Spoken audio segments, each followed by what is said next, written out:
Hitam episode 1. Waktu itu kira-kira aku kelas 5 SD. Suatu malam aku ikut pengajian di kampung sebelah. Agak jauh dari rumah. Aku bersama dua temanku, Edi dan Joni. Karena sudah jam 10 malam dan jarak rumah kami yang jauh, berjalan kaki, maka aku mengajak dua temanku untuk pulang duluan sebelum pengajian selesai. John, Ed, kita pulang duluan yuk, entar bisa kemalaman sampai di rumah ini. Bisa dimarahin ibuku lah, kataku. Edi menyaut, entar, dululah, bentar lagi selesai ini, biar selesai sekalian. Pulang sekarang aja Ed, jalanan gelap loh, dan malam lagi, aku takut, saut Joni. Alah, kamu emang penakut John. Udahlah, kita pulang sekarang saja, kataku menengahi. Akhirnya kita pulang sebelum pengajian selesai, berjalan kaki melewati jalanan yang gelap dan sepi. Kampungku emang pinggiran kota, jadi penerangan jalan masih agak minim. Saat kami melewati tanah kosong, luas yang ditumbuhi pohon-pohon lebat, Edi dan Joni mempercepat langkah mereka. Aku jadi ketinggalan di belakang. Woi, jangan jalan cepat-cepat, santai aja lah, kataku. Edi menyaut, kamu gak ngerti ceritanya sih. Kata orang-orang tanah kosong itu angker loh. Alah, angker apanya, kataku menyangkal. Mendadak terdengar suara tawa perempuan. Edi dan Joni seperti dikomando mendadak lari ke gang tunggang langgang. Otomatis aku jadi celingukan sendiri ditinggal lari mereka. Sial benar mereka berdua, dengar orang ketawa aja, kenapa langsung lari batinku. Aku masih celingukan mencari soal apa dan siapa yang tertawa. Tiba-tiba angin bertiup kencang banget, sampai pohon-pohon besar bergoyang. Lalu aku melihat kelepatan siluet sebentuk kain panjang berwarna hitam. Aku heran, biasanya kelepatan kain terbang itu berwarna putih atau merah. Lah ini kok berwarna hitam. Aku terus melihat kain itu sampai menghilang di pohon-pohon gelap. Lalu aku berjalan lagi berniat melanjutkan perjalanan pulang. Teman-temanku sudah lari jauh, gak kelihatan. Tiba-tiba entah dari mana datangnya, di depanku sudah ada orang berdiri di tengah jalan berjarak kira-kira 10 meter dariku. Orang itu memakai semacam jubah atau gaun panjang berwarna gelap, entah hitam atau biru. Rambut panjang acak-acakan karena penerangan yang minim, maka orang itu cuma berbentuk siluet gak jelas. Aku gak tahu siapa dia. Siapa kamu? Kataku mencari tahu. Hihihihi. Dia cuma tertawa melengking. Disitulah aku sadar kalau di depanku adalah makhluk halus. Dan aku tahu sosok itu adalah perempuan dari tertawanya yang melengking tinggi. Dia berjalan, melayang mendekatiku. Secara gak sadar aku otomatis mundur. Setelah sosok itu berjalan 5 meter dariku, ternyata bajunya semacam baju kurung panjang berwarna hitam. Berwajah putih banget, mulut lebar banget, bertaring panjang, mata yang cuma satu rongga hitam berdarah. Gak ada bola mata. Rambutnya panjang acak-acakan. Wajahnya gak begitu jelas, cuma terlihat putih seperti dilumuri bedak. Bulu-bulu di kuduku dan tanganku meremang berdiri. Perasaan macam apa ini? Entahlah. Anehnya aku tidak merasa takut, cuma merinding. Tapi aku malah heran. Dari semua cirinya aku mengira sosok ini adalah kuntilanak. Tapi kenapa bajunya berwarna hitam? Aku sering mendengar cerita dari tetangga dan temanku soal kuntilanak. Dan aku juga sering melihat kelepatannya. Tapi dari cerita yang kudengar dan dari yang pernah kulihat, kuntilanak itu memakai baju ikonik putih atau merah. Itu adalah baju khas kuntilanak. Tapi sosok di depanku Meski semua cirinya adalah ciri khas kuntilanak, tapi kenapa berbaju hitam? Inilah yang membuatku merasa heran.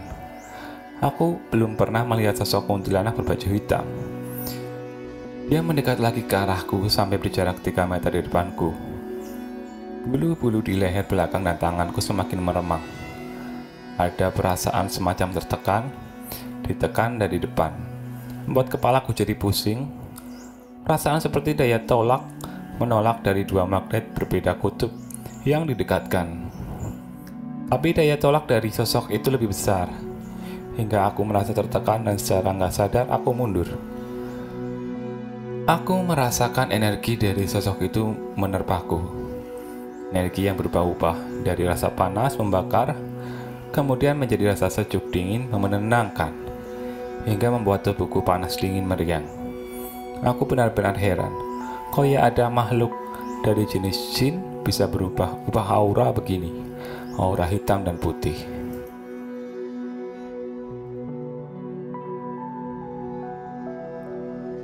Makhluk itu masih di depanku. Dia mulai berbicara. Suaranya terdengar seperti datang dari kejauhan, dan anehnya suaranya lembut dan merdu. Sungguh aneh, makhluk dengan wujud mengerikan begini bisa bersuara lembut dan merdu. Dia berkata, "Namaku Salma, aku adalah bangsa jin, biasanya menampakkan diri dengan wujud yang disebut manusia sebagai kuntilanak hitam." "Mana ada kuntilanak hitam? Di mana-mana namanya kuntilanak itu putih atau merah. Jangan dusta kamu," kataku membantah. "Aku tidak berdusta, aku memang kuntilanak hitam. Tidak banyak dari jenisku, jarang sekali. Mungkin kamu belum pernah melihat yang sepertiku." Aku terdiam, kupikir benar juga, mungkin aku belum pernah melihat. Orang-orang mungkin juga belum pernah melihatnya. Tapi sudahlah, nggak penting untuk diketahui. "Kenapa kamu mencegat aku dan teman-temanku?" kataku setelah terdiam. "Aku tertarik dengan auramu, bersinar menenangkan." "Aura itu apa?" "Aku nggak punya aura," bantahku nggak ngerti. "Semua orang punya aura, dan auramu itu putih biru, sejuk, membuatku nyaman. Bolehkah aku ikut denganmu?" "Tidak boleh," jawabku cepat. "Kenapa?" tanyanya. "Aku takut," jawabku. "Kamu takut denganku?" "Tidak, aku takut kamu akan mencelakakanku. Aku takut kamu mengganggu keluarga, teman-temanku. Dan satu hal yang penting, aku takut kamu akan membuat aku menjadi jahat. Pokoknya tidak boleh." Aku ingat perkataan guru agamaku yang bilang kalau manusia meminta sesuatu kepada jin, maka dia termasuk syirik. Dan itu adalah dosa yang tak terampuni. Dan kalau manusia sampai tergoda bujuk rayu jin, maka dia akan menjadi jahat. "Ya sudahlah, tapi boleh kan kalau aku memantaumu dari jauh, membantumu kalau kamu butuh bantuan?" "Terserah, asal jangan dekati aku, keluargaku dan teman-temanku. Dan yang penting aku tidak minta sesuatu darimu dan tidak meminta bantuanmu," kataku dengan ketus. "Terima kasih. Ini terimalah, ini adalah hadiah dariku," katanya sambil mengulurkan tangan. Entah dari mana, tahu-tahu dia sudah menggenggam sesuatu. Ternyata yang dibawanya adalah cincin berwarna putih dengan mata batu berwarna merah terang. Batu merah itu sebesar kacang tanah. Indah sekali cincin itu. "Apa ini? Aku nggak suka menyimpan benda-benda seperti itu," kataku. "Itu cuma cincin biasa, cuma perhiasan. Anggaplah sebagai kenang-kenangan." Akhirnya ku terima cincin itu, ku anggap sebagai cincin biasa, cuma seperti perhiasan. Lagian bagus. "Baiklah, aku harus pergi. Aku akan selalu mengawasimu. Aku akan datang membantu kalau kamu butuh bantuan," kata makhluk itu. "Terserahlah. Kamu sudah mengganggu perjalananku dan membuatku kemalaman sampai di rumah. Maafkan aku membuatmu kemalaman. Satu hal lagi, sebenarnya kamu adalah anak yang istimewa, anak yang diberi kelebihan, bisa melihat dan merasakan makhluk-makhluk sepertiku, dan kelebihanmu menjadi semakin kuat setelah bertemu denganku. Selamat tinggal." Dia menghilang begitu saja dari hadapanku.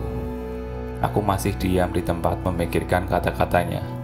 Kelebihan apanya? Kutukan malah iya. Menjadi manusia nggak normal, kok diberi kelebihan. Keistimewaan katanya. Istimewa dari mana? Malah kalau bisa aku memilih, nggak diberi kelebihan. Aku memilih untuk nggak menjadi istimewa. Itulah pertama kali aku berbicara dengan bangsa jin. Pertama kali berinteraksi menanggapi makhluk halus. Entah kenapa saat itu kok aku mau-maunya menanggapi, seakan tersihir untuk mau berbicara dengannya. Setelah pertemuanku dengan sosok yang mengaku kuntilanak hitam itu, aku sudah nggak memikirkannya lagi. Bahkan aku sampai lupa pernah bertemu dengannya. Karena aku emang orang yang tidak memikirkan suatu hal dengan mendalam. Ada hal baru yang terjadi di kampungku. Aku merasakan kampungku seakan jadi jauh lebih ramai. Orang berlalu lalang di depan rumah. Kenapa jadi ramai begini? Pada kemana itu kok lalu lalang begitu, pikirku. Tapi waktu kulihat sekilas, nggak ada yang kukenal, orang-orang baru. Mungkinkah ada orang yang pindah dan menetap di kampung ini? Tapi kenapa banyak banget? Makin kupikirkan, makin penasaran. Daripada pertama penasaran, maka ku coba bertanya. Suatu siang di jalan depan rumahku, di antara orang lalu lalang, ada orang tua berjalan dengan susah payah. Bajunya lusuh, mungkin usianya 80 tahunan, karena jalannya susah-susah. Ku dekati dia dan mencoba bertanya, "Mbah mau kemana?" Orang itu terdiam saja sambil terus berjalan. Aku panggil lagi, "Mbah?" Akhirnya orang tua itu berhenti menoleh ke arahku. Aku kaget sekali, wajah itu bukanlah wajah manusia. Sekilas mirip sama wajah orang tua biasa, tapi beda dengan wajah manusia. Susah untuk mendeskripsikannya. Lalu kulihat matanya, pandangannya matanya kosong. Tidak ada cahaya sama sekali, beda banget dengan mata manusia. Kulihat di sekeliling, melihat orang-orang lain ternyata pandangan mereka sama, kosong. Dari situlah baru aku sadar kalau mereka bukanlah manusia. Mereka adalah jin. Tapi kenapa bisa banyak banget begini? Di siang hari pula. Simbah yang kuajak bicara tadi pun tahu-tahu sudah nggak ada. Aku terenyah, terduduk di tanah halaman rumah. Banyak pertanyaan di kepalaku, kenapa aku sekarang bisa melihat mereka semua di siang bolong begini pula. Biasanya aku melihat cuma 1 atau 2 makhluk. Ini kenapa bisa langsung banyak begini? Lalu aku teringat pertemuanku dengan Salma, makhluk yang mengaku kuntilanak hitam.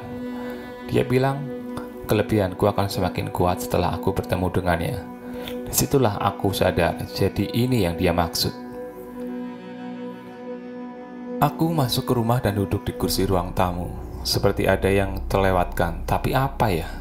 Ah iya, aku baru sadar kalau ternyata rumahku sepi dari makhluk-makhluk halus. Padahal di jalan depan rumah dan di sekitar rumah itu banyak.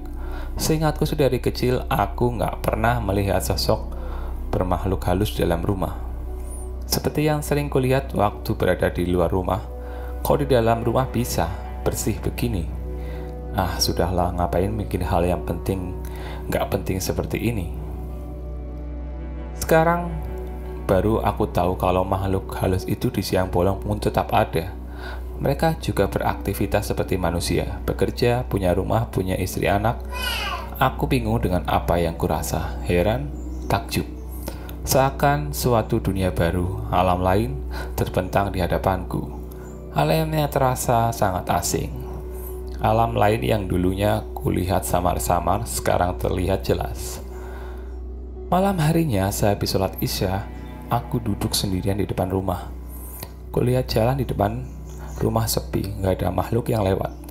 Apalagi orang lewat, nggak ada sama sekali. Biasanya jalan ini ramai oleh makhluk-makhluk halus, sekarang jadi sepi. Tiba-tiba kulihat nyala api kecil di jalan sebelah kiriku. Kupikir itu adalah tetanggaku yang membawa obor. Orangnya tidak kelihatan, tertutup oleh pagar rumah. Aku menunggu dia lewat. Hari gini masih pakai obor, mbok ya pakai senter biar praktis gitu. Nyala api itu semakin dekat. berhenti di depan rumahku. Baru aku sadar kalau orang tidak ada. Bahkan batang obornya pun tidak ada. Cuma nyala api sebesar bola tenis melayang di udara.